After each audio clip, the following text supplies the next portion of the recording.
Hello YouTube. Do you want to know how to turn your Windows device into a console-like experience using Steam Big Picture? Opening Big Picture with one button and then launching any of your games, including emulated games.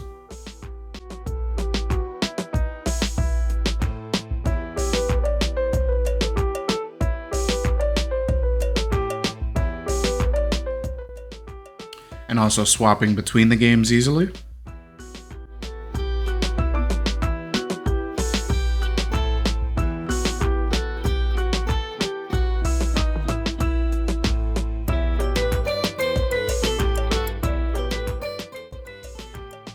And easily going back to desktop.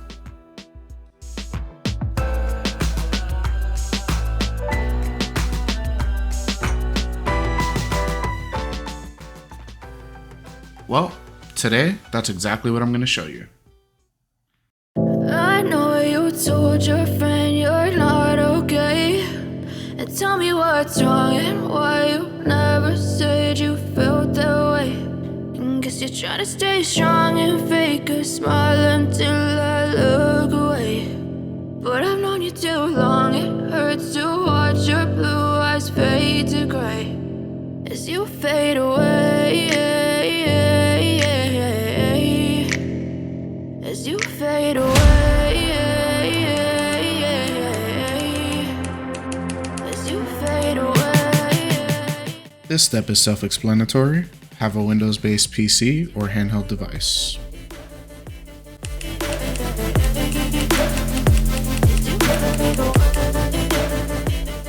Alright, step 2 is also very simple.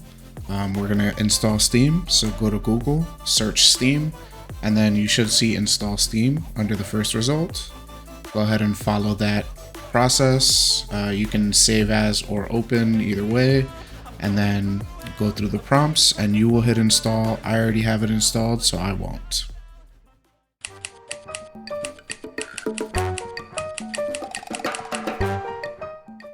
For step 3, I'm going to show you the settings that I recommend for Steam Big Picture mode. Keep in mind this is recommended settings, so go ahead and play with those settings and see what you like and what you don't like. The first thing I'm going to recommend is you go to Steam Settings Interface and you take a look at Start Steam in Big Picture mode and also Start Steam on PC Startup. Those are going to be the simplest ways to make your PC feel like a console, because you're instantly going to go right into Big Picture mode as soon as you start up your PC. Another thing is you want to go to controllers and you want to make sure guide button focuses Steam. In some situations, Xbox might show up if you press the guide button. So this will combat that, but if it still happens, you can go ahead and go into the Xbox app settings and turn that option off. Also, you can test your controller inputs and play around with calibration. Next, go to the library, and from the library you have a few options as well. You have display size for library user interface elements. I typically just keep this on automatic because I believe the app does a pretty good job by itself. But if you find it having weird sizes for the interface elements, you can go ahead and change that up and customize that the way you want to. And then last thing is ready to play should include streamable games. I have a desktop PC and then I also have my Lenovo Legion Go. So typically I don't want the games from my desktop PC showing up on my Lenovo Legion Go, so I will have this off. But if you do plan on streaming from your Lenovo Legion Go or your handheld, your Windows handheld device, whatever it is, you might want to keep this on.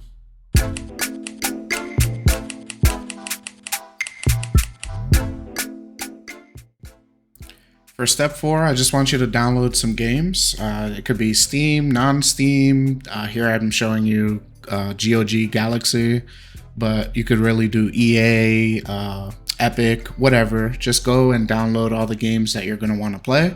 That way you have your library to refer to.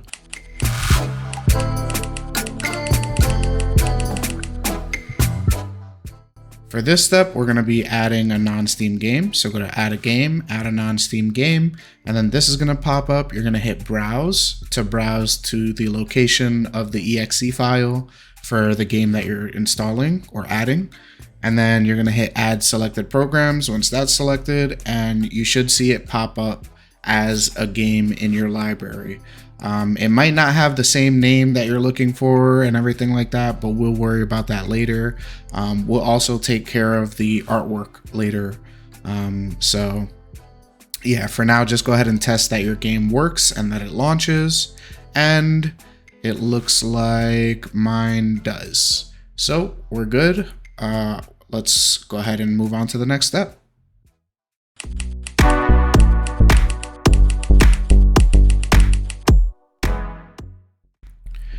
All right, for this step, we're going to be adding custom artwork, and we're going to make sure that all of our naming schemes and everything are correct. So the website that we're going to use for this is going to be SteamGridDB. You don't have to use this website. You could literally just Google all of the images. But this is just a really easy one-stop shop for all of the images that you need. And it's super well organized, and you can just search the game that you're looking for and everything will pop up just like this.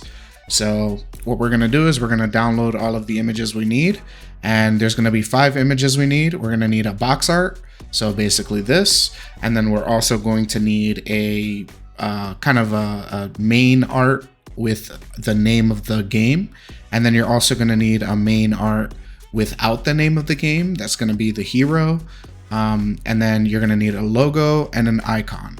So this is going to be your logo. You're basically going to want it so that it's clear in the background, so it's a PNG file.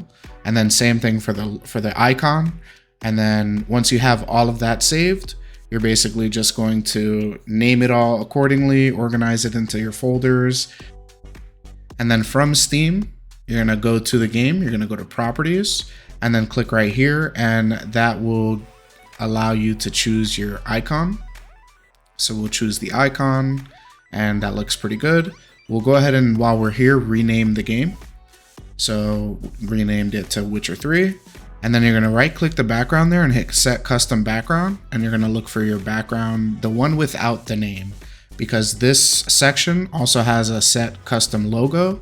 So for that one, we're going to set the logo, and that will essentially be our name. So we'll go ahead and adjust this to make sure that the size looks okay. And that looks a little better. And then once that's done, we'll go ahead and hit play, because we do need to enter the game. But if you can catch it before it fully launches, that's great. Do that. If not, just exit out as soon as you can, because you're going to go to the recent games menu, right click, manage, set custom artwork, and then you're going to set the artwork with the name. Now, if you had a moving PNG, you can go ahead and set that there. If not, just set a regular photo. And then you're also going to go to your library, wherever you can find your box arts. And then you go to The Witcher 3 and right click and set custom art, and you add it there.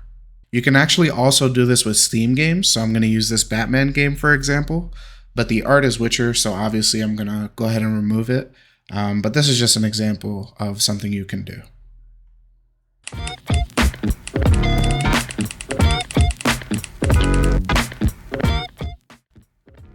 All right, for this step, I'm going to show you how to install an emulator and then how to link it to your Steam. That way you can launch your ROMs straight from your Steam. So we're going to go ahead and install RPCS3. So just follow what I'm doing here on screen, and you should end up with RPCS3.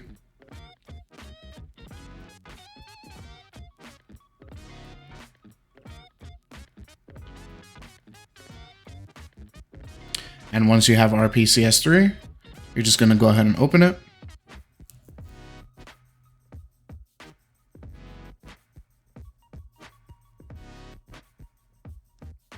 You can go up here to File, Add Games, and then search for your ROMs and select the folder that all of your ROMs are in, and it'll populate automatically. I do recommend pre-compiling caches.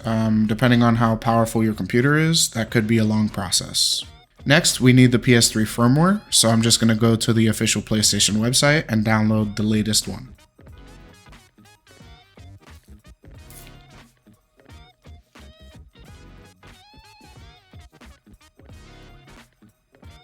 I'm going to save it to a location where I'll be able to find it at all times.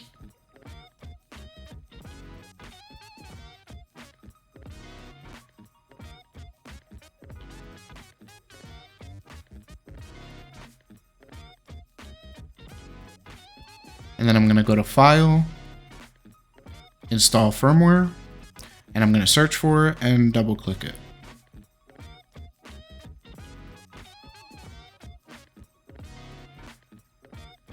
And now I should be able to play these games. So next we're going to go ahead and add them to Steam. And for PlayStation games, we'll add the RPCS3 emulator as an exe.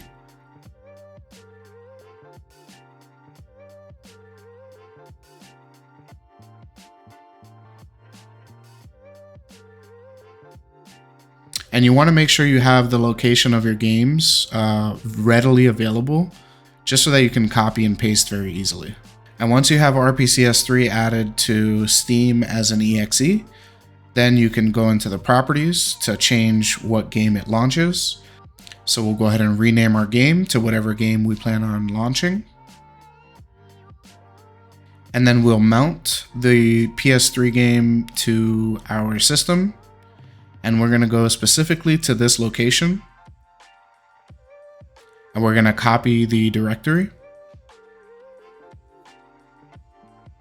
And we're going to paste it right here, inside quotation marks.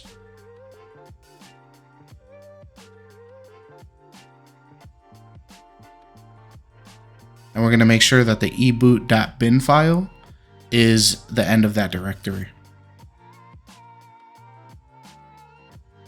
And once you launch that game, it should then launch straight into the game.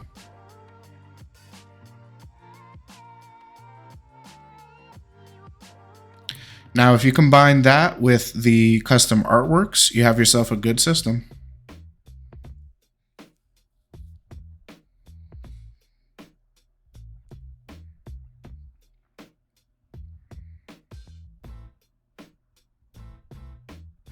Next, we'll take a look at some PS2 because it is slightly different.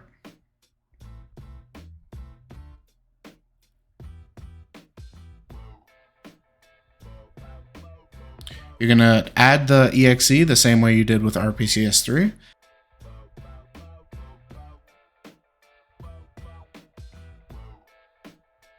And then you're going to go into the properties, rename it for the game that you plan to add.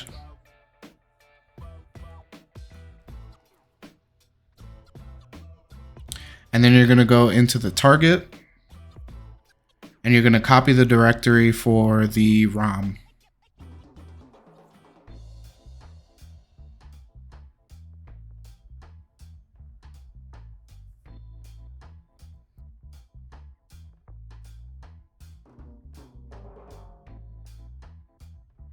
You're going to go space, quotation marks, and paste that directory. And then you're going to go slash, and you're going to copy the entire name of the ROM, including the .iso, and you're going to paste that at the end of the directory. And you're going to end with the quote.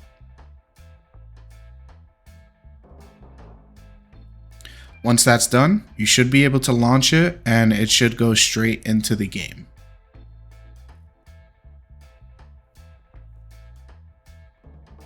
Now, if your emulator is set up to launch directly into full screen, it'll be essentially like you're launching it on a console. Next, we're going to do some Dolphin. There is a program that makes this a lot easier for Dolphin. So you're going to go ahead and download this program, BAT2EXE Converter, and I will leave that linked in the description below.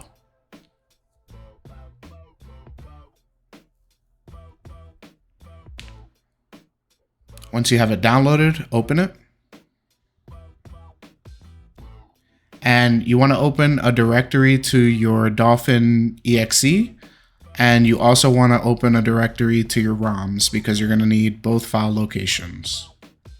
So for the first line, you're going to do cd space quote the directory for your emulator, so Dolphin, and then you're going to make sure that the name of the emulator file or the exe is at the end of that line, and you're going to end it with a quote. And then the next line down, you're going to essentially do the same thing again, but without the CD. And then you're going to go space, quote, the directory for your ROM.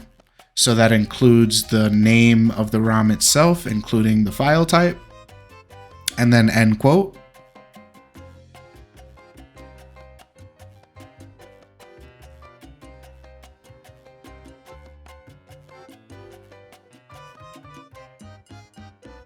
And you're going to save that as a batch file. Recommend doing that in a location where you can find it easily.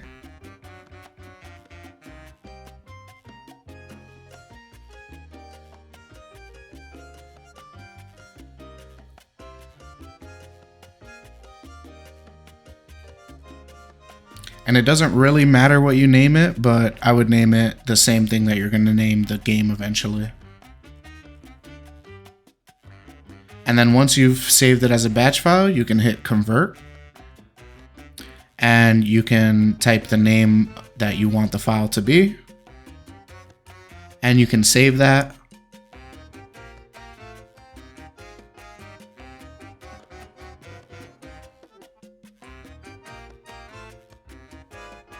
And essentially what you've just created is an exe file that will launch that ROM using that emulator.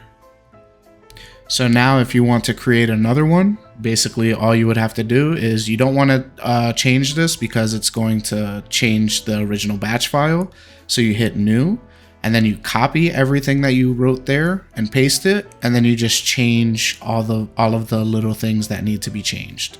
So for example, the file name, any directories that might be different, so on and so forth.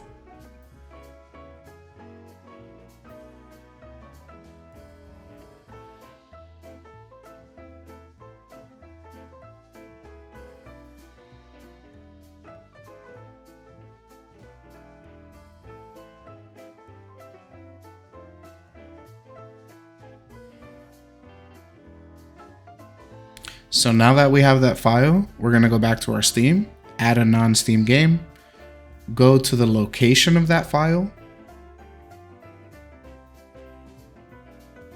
and we're going to add that as a game, and it should have its name. And then we can add our artwork the same way we would add the artwork for any other game, and we can test it, see if it launches, and you'll see a script come up and the game will launch. So as long as you have it set up in the emulator that it will launch in full screen, it will always launch in full screen as well. So that's basically it for adding emulators to Steam.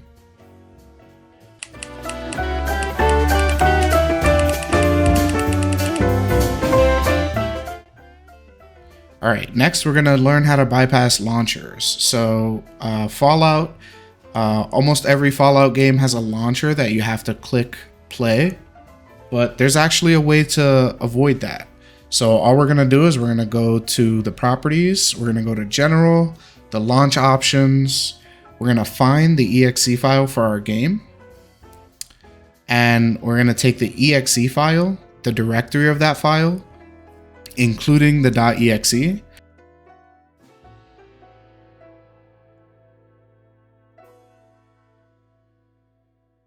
and we're going to paste that in here in quotation marks.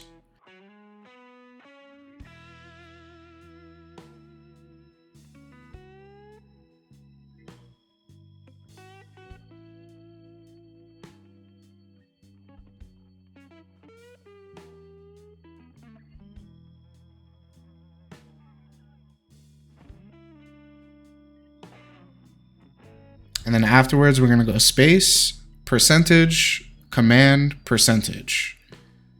And then once you have that there, that is the command that you need through Steam to bypass the Fallout launcher.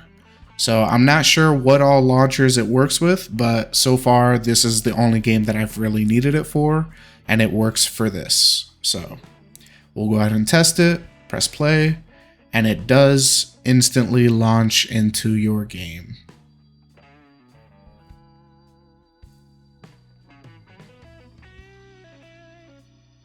And there we go. We have Fallout New Vegas. And we did not have to click play on the launcher.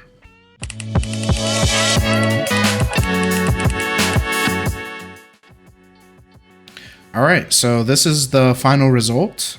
This is on my Lenovo Legion Go. So I hit the guide button twice, or on the Lenovo Legion Go, it's the left Legion button as well as the right thumbstick being pressed at the same time. And then it brings me to Steam Big Picture automatically. So you can see on my libraries, all games is all of my Steam games, even the ones that are not installed. Installed is my Steam games that are installed. Favorites is my favorites out of all of my installed games. Collections is just how I organize my games. So I have all of my different consoles here. And then in non-Steam, what you'll find is any non-Steam game that is installed on Steam. So basically all of your ROMs, all of your emulators, any non-Steam launcher games. So yeah, this is going to be basically my whole collection. I'm really happy with the way this turned out. I have art for every single one of these games, and every single one of these games works just by launching it just like that.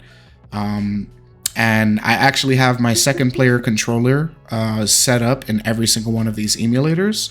So if I have a friend over or something, or I'm at a friend's house and we want to play multiplayer, we can very easily just connect that second controller and play. So I'm going to go ahead and launch Jet Set Radio Future on the Xbox, one of my favorite games of all time. And you can see the Xbox animation comes up. I love it. Love this song. Understand, understand, understand, understand. So yeah, you can see, I mean, it works great. The controller's already set up and everything. So yeah, it's a great game. Can't wait to go back and play through it. But I definitely have a massive backlog. So yeah, when you're done, you can just hit the guide button or left Legion button plus right stick. And then you can hit exit game and it'll exit out of any game. If the app itself asks you to confirm, it doesn't matter. You can still just exit using Steam. And then you can exit big picture mode as well, and you're back out to the desktop. So yeah, this is how I've had my Lenovo Legion Go set up for the past couple of weeks, and I've absolutely loved it. We had an event at work where we had some extra spare downtime, and I was able to instantly navigate over to Smash Bros. And we played some Smash Bros. For like 40 minutes.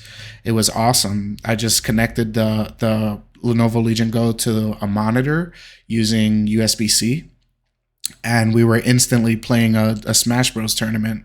So yeah, I mean, I love this thing. I even use it to edit some videos. I actually edited the little intro montage to this video using this device. So I love this device. I love this system, the way that I have it. I don't think that I can really improve it too much. The only issue that I'm having is that for some games, when you launch it, it'll launch in the background. So you'll have to like use the mouse to go and hit the start menu. And then when you hit the start menu, you can go back to the program. And once you go back to it, it works fine again. But that is kind of annoying. I wish Steam would work on that because that's been an issue for a long time. But besides that, I love it. This system has worked great for me, and I really don't have many complaints. So yeah. Let me know what you guys think. Like and subscribe if this video helped you out. Leave a comment if you have any questions. And I'm out.